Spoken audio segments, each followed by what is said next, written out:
Good morning, everybody. I'm John Self. It's good morning if you're in North America, uh, wherever you are in this world. Thank you for joining us. I'm John Self. I'm the host of Career Live. This is a regular Thursday morning stream that we do, and we're glad to have you. And this is open to the public. We're going to talk about some of our streams we've done earlier in the week that were members only, but we want you to know how much we appreciate you joining us today. As I said, I was up at 5 a.m. or earlier than that, actually, got my workout in. And today is starting very rainy and foggy like it has for the last 3 or 4 days here. But there's good news. We have sunshiny, the fog goes away, the rain stops, sunshine breaks, and we have nearly 69 degrees by 3 or 4 o'clock this afternoon. That's crazy weather in Texas. If you don't like it, hang around and we'll take care of you. So let's get started. Welcome to Career Live. I'm delighted you're here with us today. Today, our agenda was going to do a brief recap on Wednesday's office hours because we talked about something that is so critical for your career. Then we're going to spend a few minutes talking about a couple of issues that I've noticed on resumes that I think that you need to consider and kind of remind yourself of. Then we're going to do a brief review of our spring boot camp. And then we'll talk about the upcoming office hours and lunch and learn for next week. So thanks for joining us today. This rebroadcast of Career Live will be available later today on YouTube, Guiding Your Career, and on our group Facebook page if you are a member. One of the things we talked about this past week was how the job market has changed and how there are certain things now that it's not nice if you do, it's essential for you to do if you want to be able to effectively manage your career.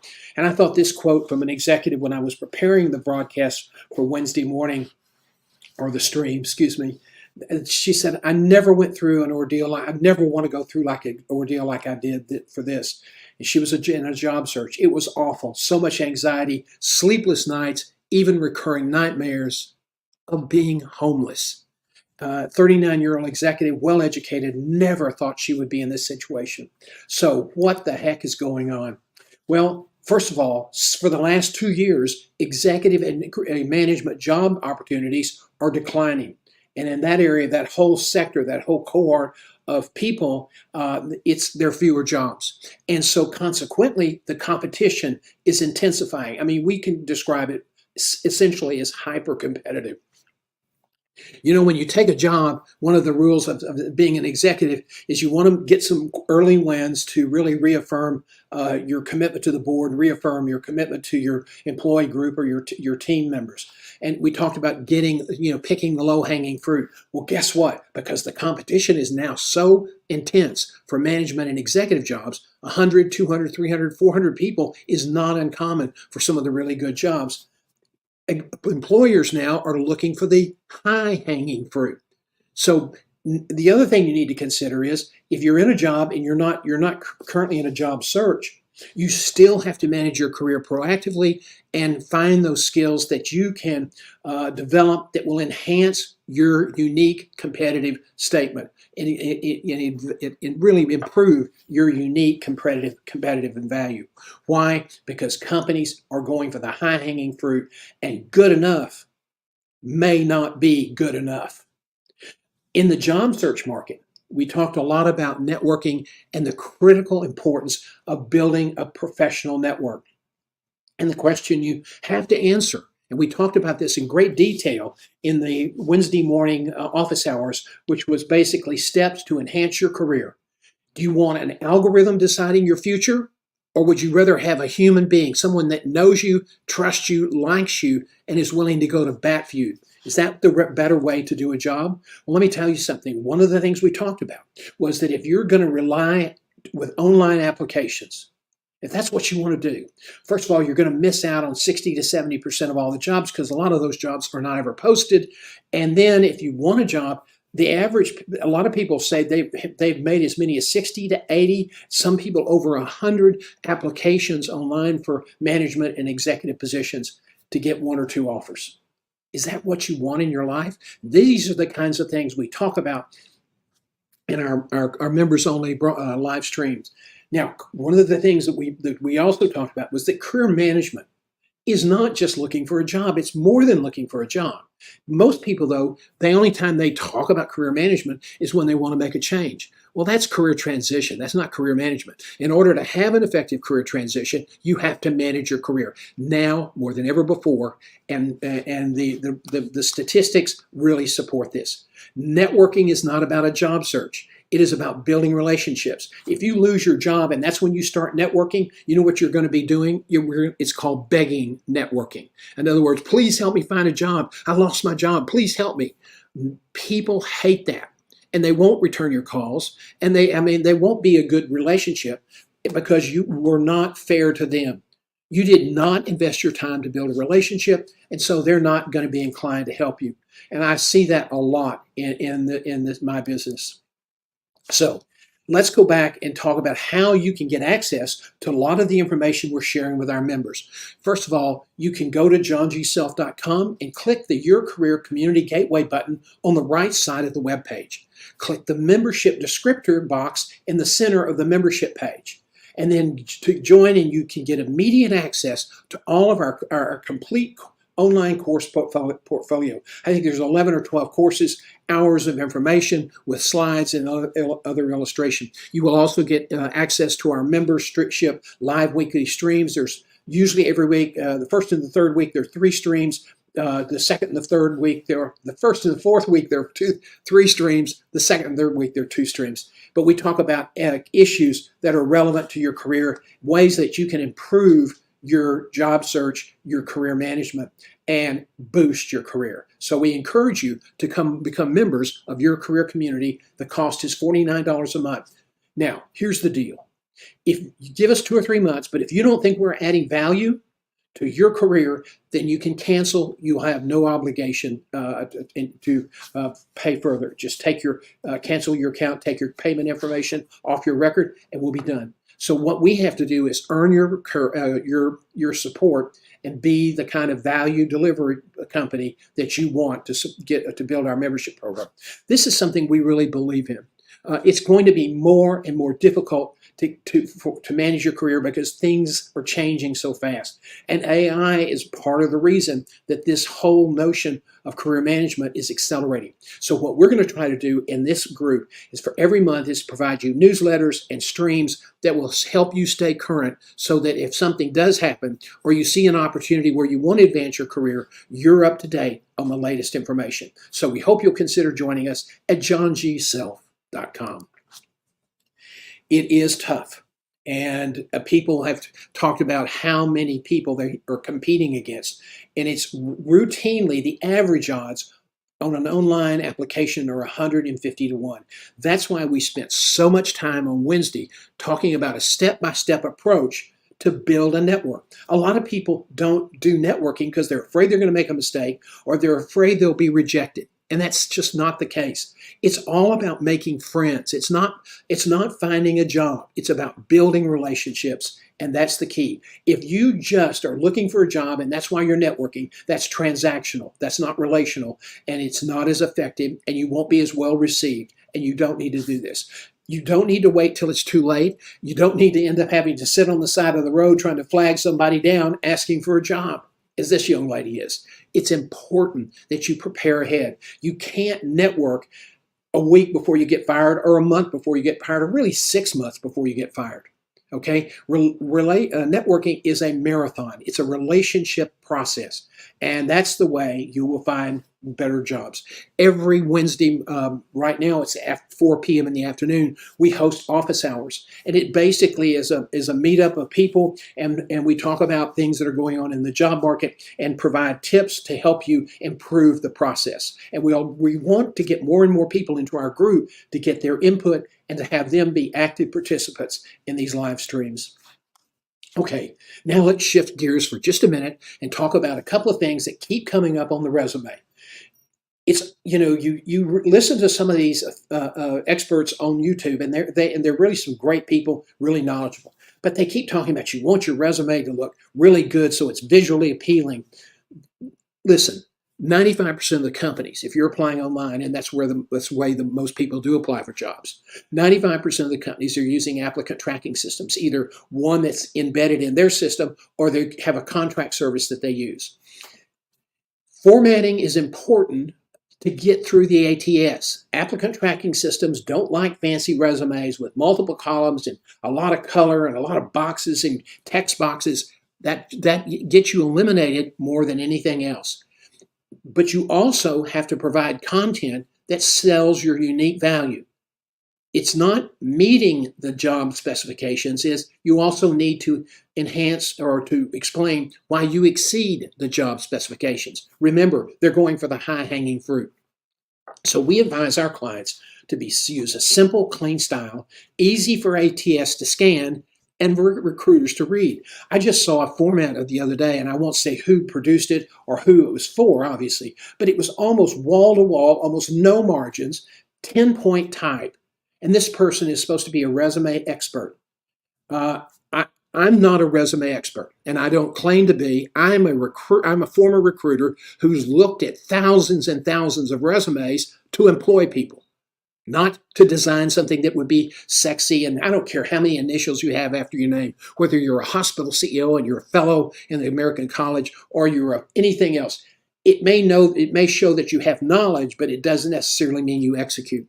And what's happening is that the resume industry is changing so fast, and with AI, the resume writing industry is probably going to be obsolete within 3 to 5 years. But listen, you want to make the resume easy. You want it to be read, but you want to make it easy for people to read. That's why we tell physicians, if you're and academics, if you're applying for an executive job, don't use a CV, a curriculum vitae.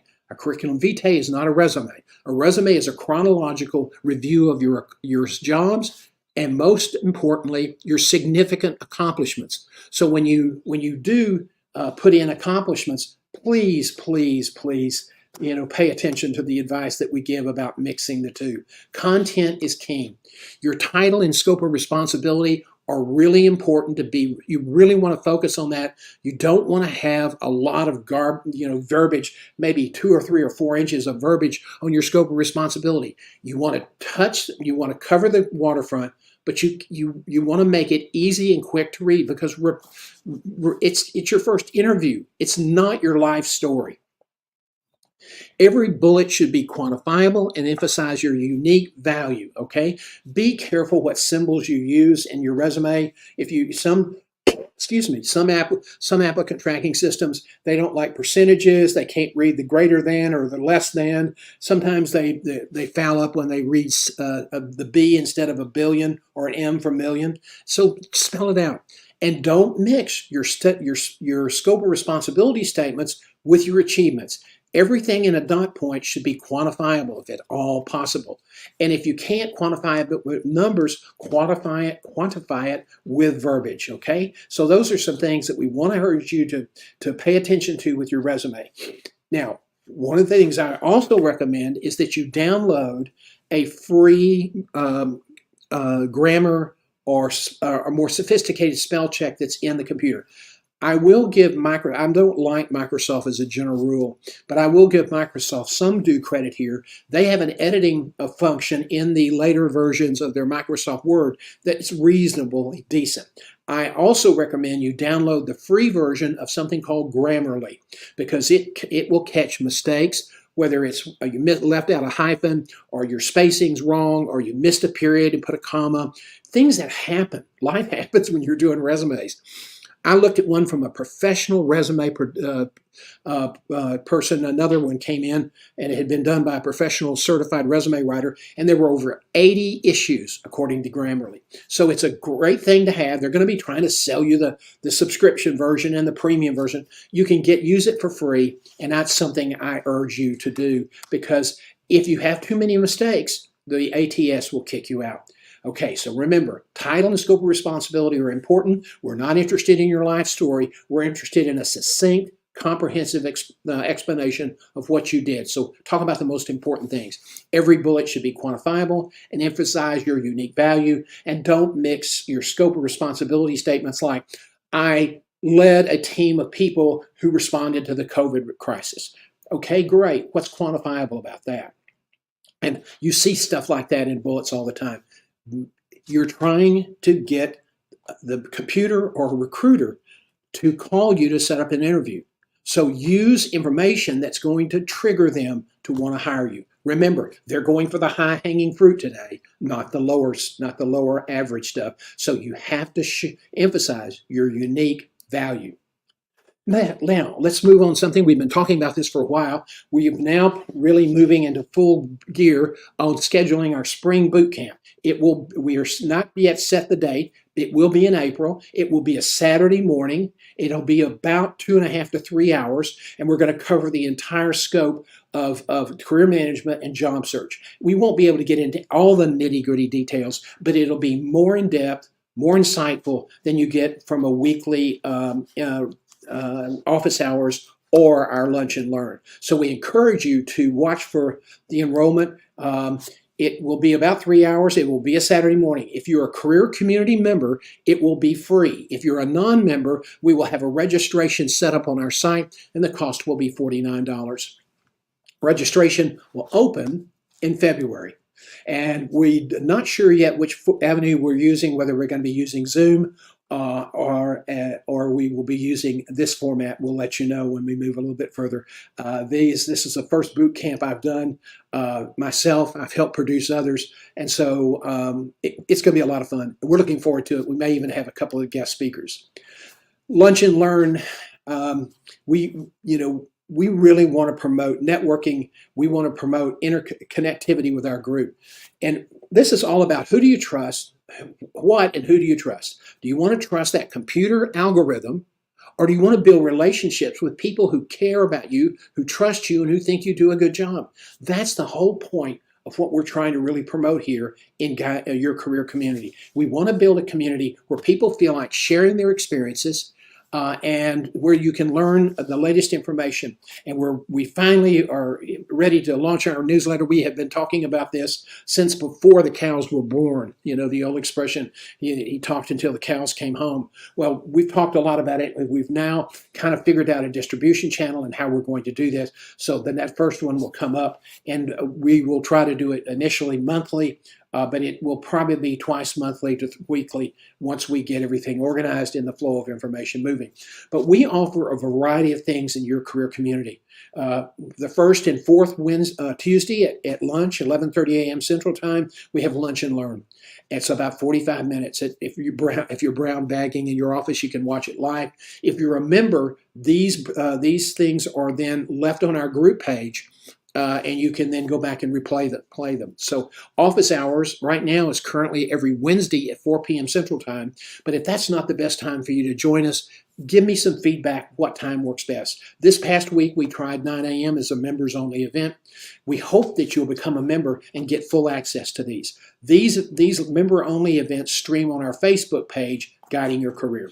You have to be a member, and you have to be admitted to the page so that you can get access to our videos. Now, one of the things we commit, if you join now in this early organizational phase, our commitment to you is your membership will never increase. It will stay $49 forever. If you come in 6 months from now as we begin to grow, once we reach our initial target for membership, then the membership may be $49, but you may also be subject to increases in the future. As we grow, as we get better, of course, the membership's going to increase. But right now, if you're a charter member, your membership will forever be frozen at $49.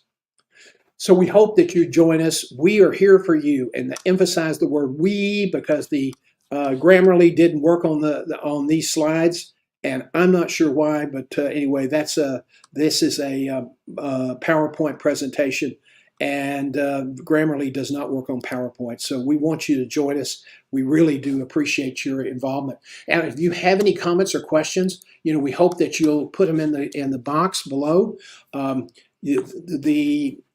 Going back just a minute and talking about the boot camp, we'll start off talking about just how to get organized and what's really important, what employers are looking for. And then we will move forward and we will talk about building a resume. How do you update the resume using the keyword formats? We'll talk about interviewing skills. We'll show you how to develop your core and categorical form to prepare you for every interview. We'll talk about storytelling and how to add value, to your interview by using short illustrations, analogies, metaphors, that sort of thing that wrap around the statistics that you have to make it more meaningful, because the research is overwhelming. We're going to talk about how to use video and how to make video emails and how to make video more meaningful. The research in that regard is overwhelming. People who see video, whether it is or visuals, are more likely to remember what you say than if it's all about just the text. And I have to change. I'm a text guy, but we're working very hard to adapt and become more of a visual communicator since we're using live stream. So we do put a lot of details on some of the slides, and we do that because the people then request them. So we want to be sure that there's enough data so that they understand what the point of the slide was. And then somebody argues, well, if you use great video or great visuals, you don't have to do that. So that's a point well taken. I hope this has been helpful information. We will be back next Thursday morning at 7:30 a.m. And we hope that you'll join us. If you have questions you want me to address, you can reach me at john@johngself.com. That's john@johngself.com. We hope that you'll consider membership. Visit us. It doesn't cost anything to look around, watch the videos about our membership program. That's at johngself.com. On the right side of the homepage is a membership portal entry, and there's also another one at the bottom of the page. Twice as nice. Okay, no questions this morning, so I hope this has been useful information. Remember, your resume is your first interview. Nobody's going to be there. It's going to be the machine, and nobody from the employer is going to be there. But you still must communicate your value. You don't have to have a 12-page or a 9-page or an 8-page resume to communicate your unique value. You need to go through and curate your accomplishments carefully, those things that really highlight your value for the job that you're applying for. I hope this has been helpful information. Thank you all very much for joining us today, and we'll see you next week for Lunch and Learn.